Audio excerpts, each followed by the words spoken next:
Hello, അസ്സാം വലൈക്കും. നമ്മൾ തേങ്ങയൊന്നും ചേർക്കാതെ വളരെ പെട്ടെന്ന് തയ്യാറാക്കാൻ പറ്റിയൊരു പരിപ്പ് കറീൻ്റെ റെസിപ്പി ആയിട്ടാണ് വന്നിട്ടുള്ളത് കേട്ടോ. നമ്മൾ കുക്കറിൽ പരിപ്പ് നന്നായി കഴുകി ഒരു 10 മിനിറ്റ് കുതിർത്ത് വെച്ച പരിപ്പാണ്. അത് ആവശ്യത്തിന് വെള്ളം ഒഴിച്ച് വെച്ചിട്ടുണ്ട്.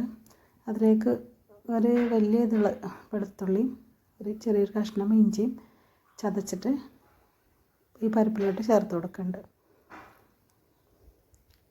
നമുക്കിതിലേക്ക് ആവശ്യത്തിനുള്ള ഉപ്പ് ചേർത്ത് കൊടുക്കാം. ഉപ്പ് ഒരു 1/4 ടീസ്പൂണ് മഞ്ഞൾപ്പൊടി ചേർത്ത് കൊടുക്കാം കേട്ടോ.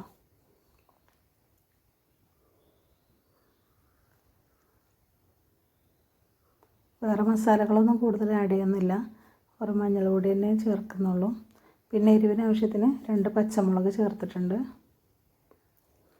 പിന്നെ 2 തക്കാളി ചെറുതായി കട്ട് ചെയ്തത്, ഒരു സവാള അരിഞ്ഞതുകൂടി ചേർത്ത് കൊടുക്കുന്നുണ്ട് കേട്ടോ.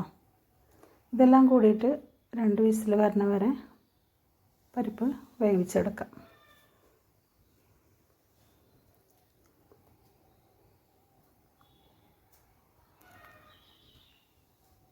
പരിപ്പ് ഇവിടെ വിസിൽ വന്നിട്ടുണ്ട്. ഇനി ഇതിൽ നിന്ന് കടുക് പൊട്ടിച്ചെടുക്കാം. ഒരു പാനിൽ വെള്ളം ഒഴിച്ചിട്ട് എണ്ണ ഒഴിച്ചതിന് ശേഷം അതിൽ കടുകിട്ട് പൊട്ടിക്കുക. നമ്മൾ കടുക് പൊട്ടി വരട്ടെ. കടുക് പൊട്ടി വന്നതിന് ശേഷം 2 തണ്ട് കറിവേപ്പിൻ്റെ ഇല ഇട്ട് കൊടുക്കുക കേട്ടോ. ഇതൊക്കെ 2 വറ്റൽമുളക് കൂടി ചേർത്ത് കൊടുക്കുക. ഇതൊന്ന് മൂത്ത് വന്നതിന് ശേഷം നമുക്ക് വേവിച്ച് വെച്ച പരിപ്പ് ഇതിലേക്ക് ആഡ് ചെയ്യാം കേട്ടോ.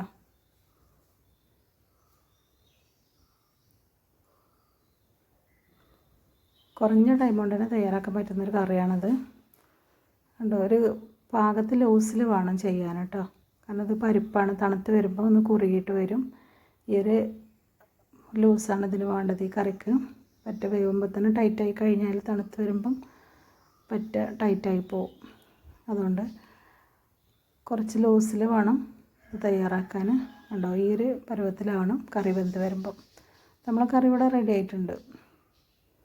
നമുക്ക് തേങ്ങാച്ചോറിൻ്റെ കൂടെ സാധാ ചോറിലൊക്കെ ഒഴിച്ച് കറിയായിട്ട് ഉപയോഗിക്കാൻ പറ്റുന്ന, പെട്ടെന്ന് ഉണ്ടാക്കാൻ പറ്റിയൊരു കറിയുടെ റെസിപ്പിയാണ് കേട്ടോ.